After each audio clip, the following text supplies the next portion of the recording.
حضور نبی رحمت شفیع معظم رسول محتشم صلی اللہ علیہ وآلہ وسلم نے ارشاد فرمایا، جب انسان حج کرتا ہے تو وہ ایسے گناہوں سے پاک ہو جاتا ہے جس طرح ابھی ماں کے پیٹ سے اس نے جنم لیا ہو۔ ماں قبل کے تمام گناہوں کا حج کفارہ ہے،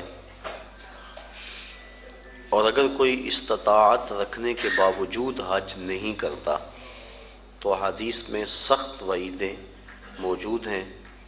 حضور کے ایک فرمان کے مطابق جو شخص استطاعت رکھنے کے باوجود حج نہیں کرتا، فرمایا وہ یہودی مرے یا عیسائی مرے، ہمیں اس سے کوئی غرض نہیں ہے۔ اور ایک حدیث کے لفظ ہیں کہ حج میری امت کے ضعیف لوگوں کا جہاد ہے۔ صاحب استطاعت پر زندگی میں ایک مرتبہ حج کرنا فرض ہے۔ 5 سال کے بعد جو حج کی تاکید کتب احادیث میں موجود ہے تو علماء نے اس کو استحباب پر محمول کیا ہے کہ جو غنی ہے، صاحب استطاعت ہے، اس کو چاہیے کہ 5 سال کے بعد وہ حج کرے، لیکن فرض زندگی میں صرف ایک مرتبہ ہے۔ ایک مرتبہ واجب ہوا، اس نے ادا کر لیا تو وجوب اتر گیا، لیکن ویسے اس کے لیے مستحب یہ ہے کہ وہ ہر 5 سال کے بعد کر لے اگر وہ استطاعت رکھتا ہے، چونکہ حج کرنے سے اللہ تعالیٰ غنا عطا فرماتا ہے۔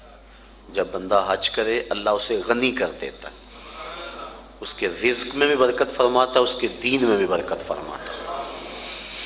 ایک حدیث کے لفظ ہیں، حضور نے ارشاد فرمایا کہ حج کرو غنی ہو جاؤ گے، سفر کرو صحت پاؤ گے۔ تو حج سے غنا ملتا ہے اور سفر سے صحت ملتی ہے۔ زندگی میں ایک مرتبہ حج کی فرضیت پر دلیل وہ معروف روایت ہے جو آپ نے متعدد مرتبہ علماء سے سماعت کی ہوئی ہوگی کہ حضور نے ارشاد فرمایا، لوگوں حج کے لیے آیا کرو۔ تو ایک شخص نے عرض کی، حضور ہر سال آیا کریں؟ آقا کریم خاموش رہے، کوئی جواب نہیں دیا۔ اس نے پھر پوچھا، حضور ہر سال آیا کریں؟ ہر سال حج فرض ہے؟ حضور خاموش رہے، جواب مرحمت نہیں کیا۔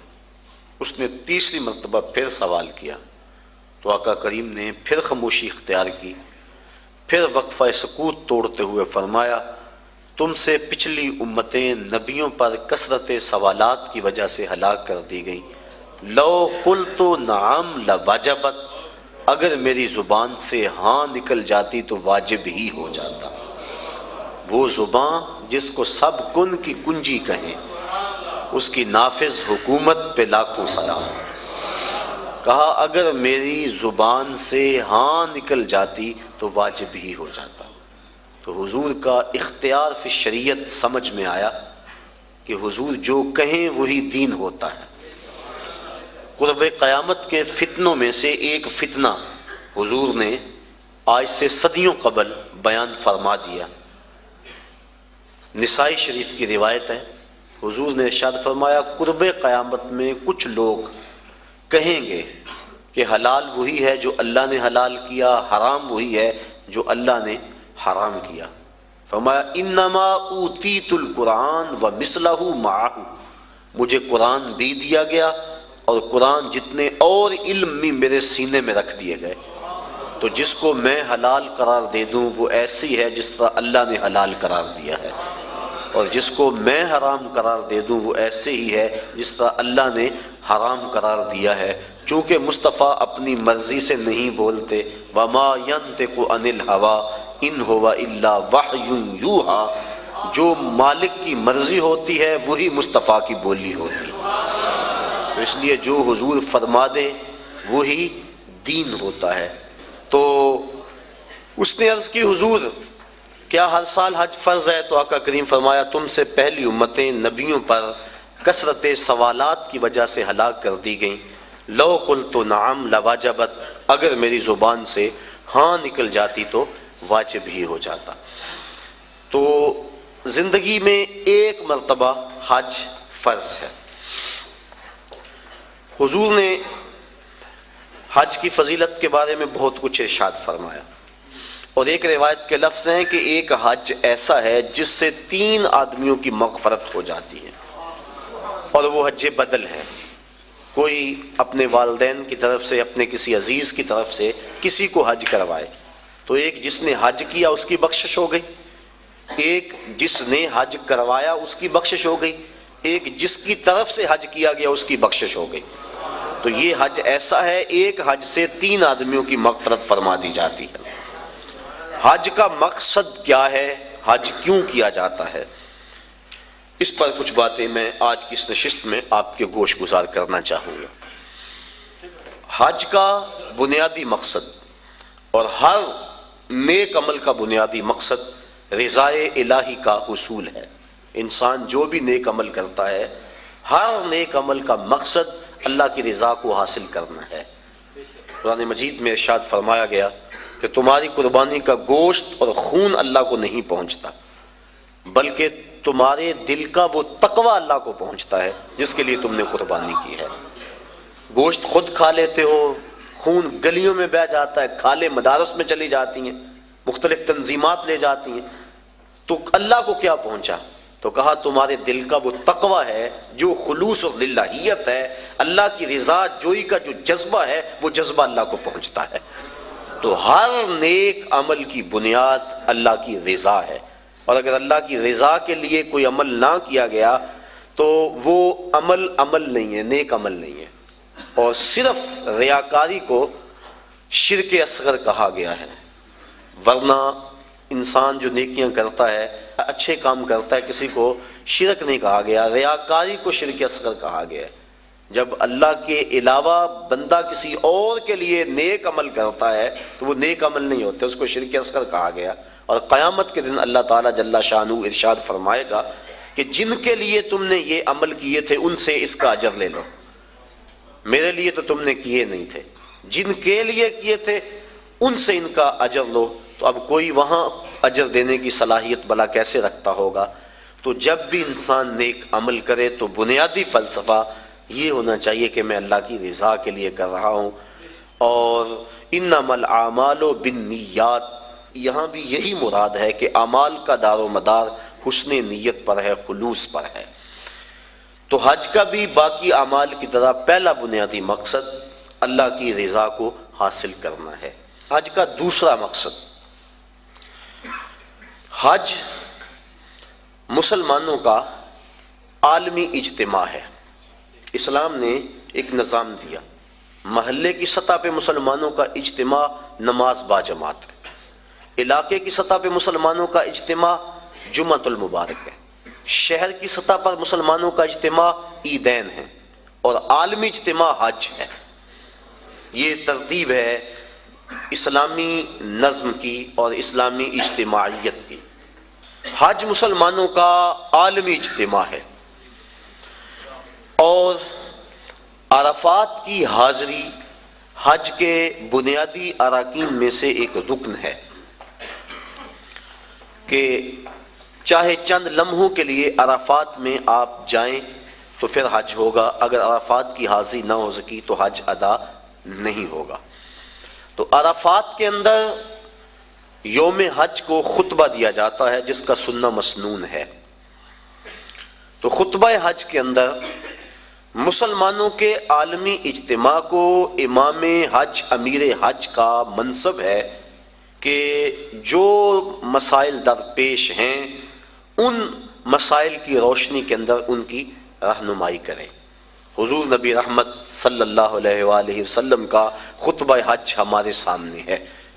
اس وقت جو حالت ہے مسلمانوں کی وہ کسی سے مخفی نہیں، اور حج کے موقع پہ چاہیے تو یہ کہ امیر حج پورا سال محنت کرے، اپنی ٹیمیں مختلف علاقوں میں بھیج کر تجزیہ کرے کہ مسلمان اس وقت پوری دنیا سے پیچھے کیوں رہ گئے ہیں، اور جو سازشیں کرنے والے اہل اسلام کو ہر وقت ظلم و جبر کی چکی میں پیس رہے ہیں تو ان سے چھٹکارا کیوں کر ممکن ہے؟ تو وہ پوری دنیا کے آئے ہوئے نمائندوں کو پورے سال کا لائحہ عمل دے کہ تم نے اپنے اپنے علاقوں میں جا کے یہ کرنا ہے اور اس پیغام کو آگے لوگوں تک پہنچانا ہے.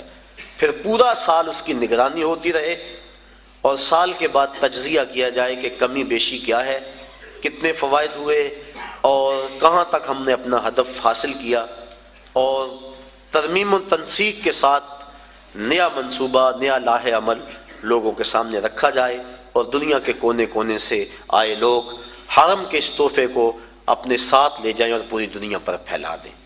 جب سے برٹش گورنمنٹ کی نوآبادیاتی وزارت کے جاسوسوں نے سلطنت عثمانیہ کو توڑا اور اسلام کی اجتماعیت پر چرکا لگایا تو اسلام کا یہ جو نظام ہے یہ کافی حد تک کمزور پڑ گیا. علامہ اقبال پھوٹ پھوٹ کے روئے تھے، دیکھ مسجد میں شکست رشتہ تسبیح شیخ اور بت کدے میں برہمن کی پختہ زناری بھی دیکھ، چاک کر دی ترک نادان خلافت کی قبا، سادگی مسلم کی دیکھ اوروں کی عیاری بھی دیکھ. یہ ایک الگ دکھڑا ہے، الگ کہانی ہے کہ مسٹر ہیمفر کس طرح یہاں داخل ہوا اور کس طرح سلطنت عثمانیہ کو توڑنے کے لیے اس نے کن کن لوگوں کو خریدا، کیا کیا ہوا اور پیچھے کون کون سے جبہ و دستار والے لوگ تھے، اور پھر خلافت کی رہی صحیح جو ساکھ موجود تھی وہ ساکھ بھی ختم کر دی گئی. ورنہ یہ حال اس وقت جو امہ کا ہو رہا ہے، اگر سلطنت عثمانیہ موجود ہوتی تو جو بھی حالت تھی کم از کم یہ حالت اس وقت امہ کی نہ ہوتی. تو یہ باقاعدہ منصوبہ بندی کے ساتھ ایسا کیا گیا اور اس وقت ہم پوری دنیا میں 56 ملکوں میں اور مختلف گروہوں، زبانوں، نسلوں، فرقوں میں بٹے ہوئے ہیں اور ہماری طاقت یکجا نہیں ہو پا رہی، اور اتنی کثرت کے باوجود ہمیں ویٹو کا حق بھی حاصل نہیں، اور دنیا میں جس قار مذلت میں ہم گرے ہیں العیاذ باللہ اسی کشتی کو ہے خوف تلاطم صد حیف منہ موڑ دیے تھے جس نے بڑھتے ہوئے طوفانوں کے. ہم تو 313 ہو کے جبر کی آنکھوں میں آنکھیں ڈال کے بات کرتے تھے اور آپ 1 ارب سے متجاوز، لیکن ہماری جو حالت ہے وہ کسی سے بھی مخفی نہیں. کابل میں، کندھار میں، تکریت میں، موصل میں، بغداد میں، القدس میں، کشمیر میں، آذربائیجان میں، بوسینیا میں، کسووا میں، جہاں بھی دیکھے مسلمانوں کا ہی خون بکھرا ہوا ہے. اور گوانٹا ناموبے کی جیلوں کے اندر اس سردی کے اندر ان مظلوموں کے ساتھ جو ظلم ہو رہا ہے وہ ناقابل بیان ہے کہ لہجہ پھٹتا ہے، دل زخمی ہوتا ہے. حج کا اجتماع مسلمانوں کا عالمی اجتماع ہے اور اجتماع کے موقع پہ پوری دنیا کے مسلمانوں کو وہ چیز دینی چاہیے تھی جس سے وہ دوبارہ عروج کی طرف سفر کرنا شروع کر دیں. اقبال علیہ رحمہ نے ایک بڑی خوبصورت بات کہی. وہ کہتے ہیں اقبال کوئی پوچھے یہ زائرین حرم سے، اقبال کوئی پوچھے یہ زائرین حرم سے، کیا حرم کا تحفہ زمزم کے سوا کچھ اور نہیں؟ کہ جو بھی جاتا ہے آب زمزم لا کے ہمیں پلاتا ہے. اقبال کہتے ہیں وہاں سے جو نور لے کر آئے ہو، جو پیغام لے کر آئے ہو، وہ پیغام بھی تو ہمیں دو نا.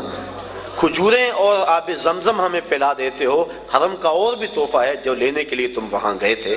تو یہ بنیادی ایک مقصد ہے کہ مسلمانوں کا عالمی اجتماع ہے اور عالمی لیول کے جو مسلمانوں کے مسائل ہیں، میں یہاں گفتگو کروں یا میں عملی طور پہ کوشش کروں اس سے کچھ بہتری تو آ سکتی ہے، لیکن عالمی مسائل کا حل وہاں سے ہے. اور اگر عرب اس کے لیے اپنے آپ کو تیار کر لیں اور جرأت اور پامردی کا مظاہرہ کریں اور دن رات ایک کر دیں اور منصوبہ بندی کریں اور حج کے موقع پہ اس پیغام کو لوگوں تک پہنچائیں تو مسلم امہ پھر متحد ہو سکتی ہے اور وہ خواب جو کہ اسلام کی نشت ثانیہ کا خواب ہے وہ شرمندہ تعبیر ہو سکتا ہے. تو یہ حج کا دوسرا بنیادی مقصد تھا کہ مسلمانوں کو عالمی اجتماع دیا گیا ہے. اجتماع کرنے کے لیے کئی کچھ کیا جاتا ہے، لیکن اس اجتماع کے لیے اللہ نے لوگوں کے دل میں کشش پیدا فرما دی. جب کوہ ابو قبیس پہ چڑھ کے جناب ابراہیم کو آواز دینے کے لیے کہا گیا تو عرض کی مالک میری نحیف و نزار آواز کہاں پہنچے گی؟ کہا ہے ابراہیم علیہ السلام آواز دینا تیرا کام، اس کو لوگوں تک پہنچا دینا یہ ہمارا کام ہے. اور پھر ماں کے شکم میں اور باپ کی سلب کے اندر تک اس آواز کو پہنچا دیا گیا، اور جس نے اس آواز کو سنا آج لبیک لبیک کہتا ہوا شوق و مستی میں دوڑتا ہوا حرم کی طرف بڑھتا چلا جا رہا ہے. تو یہ مسلمانوں کا عالمی اجتماع ہے، اس کے جو فوائد تھے عالمی اجتماع کے، کاش کہ وہ حاصل کیے جاتے۔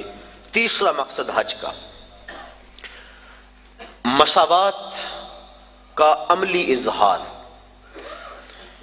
اسلام کی بنیادی تعلیمات میں سے ایک تعلیم مساوات ہے کہ سب لوگ برابر ہیں، رنگ و نسل کی بنیاد پر، دولت افراد کی کثرت کی بنیاد پر کسی کو کسی پہ فضیلت نہیں دی جا سکتی۔ ان اکرمکم عند اللہ اتقاکم، جو زیادہ تقوی کا نور اپنے سینے میں رکھتا ہے وہ زیادہ عزت والا ہے۔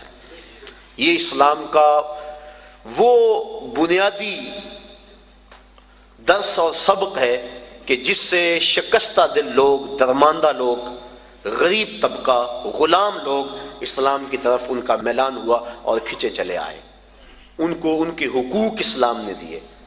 آج حقوق نسواں کے حوالے سے بات چل رہی ہے۔ میں نے پچھلے دنوں کے اندر ہمدرد حال کے اندر ایک فورم پہ کہا تھا کہ دنیا کے بڑے بڑے دانشور اور دنیا کے بڑے بڑے مذاہب اور مغرب جو آج عورتوں کو حقوق دینے کی بات کرتا ہے، اگر تاریخ میں ہم تاریخ کے جھونکوں سے جھانک کے دیکھیں تو یہ تو عورت کو انسان ماننے کے لیے تیار نہیں تھے۔ افلاطون کا فلسفہ پڑھیں، وہ کہتا ہے یہ از قبیل جن سے انسان ہی نہیں، انسان کی ضرورت خدمت اور کفالت کے لیے پیدا کی گئی ہے، ہم شکل بھی انسان کی ہے، انسان نہیں ہے۔ اور کسی نے کہا کہ یہ بدی کا سر چشمہ ہے، کسی نے اس کو اللہ کے قرب کے راستے کی سب سے بڑی رکاوٹ گردانا، اور کسی مذہب نے اس کے قتل کو جائز قرار دیا۔ یونانیوں کا فلسفہ پڑھ لیں، عیسائی دنیا آج جو دعوے کرتی ہے عورتوں کو حقوق دینے کی، 90,000 عورتوں کو عیسائی دنیا نے زندہ جلایا ہے۔ ان کی تاریخ بڑی شرمناک ہے۔ تو کس نے حقوق دیے عورت کو؟ کون عورت کے حقوق کا محافظ ہے؟ دنیا والے تو عورت کے وجود کو برداشت نہیں کرتے تھے۔ یہ بر صغیر پاک و ہند، ابن بطوطہ جب یہاں آیا تو کس بات سے بے ہوش ہوا تھا؟ اس نے ایک منظر دیکھا کہ ایک شخص فوت ہو گیا، اس کی بیوی کو ابھارا گیا کہ تیرا خامد مر گیا، جیون ساتھی پتی مر گیا، اب تو نے جی کے کیا لینا ہے؟ تیری وفا کا تقاضا یہ ہے کہ تو بھی اس جلتے ہوئے شعلوں میں چھلانگ لگا دے، تو خامد کی اگر وفادار ہے تو اس کو بھڑکا کر اس آگ کے اندر چھلانگ لگانے کے لیے تیار کیا گیا۔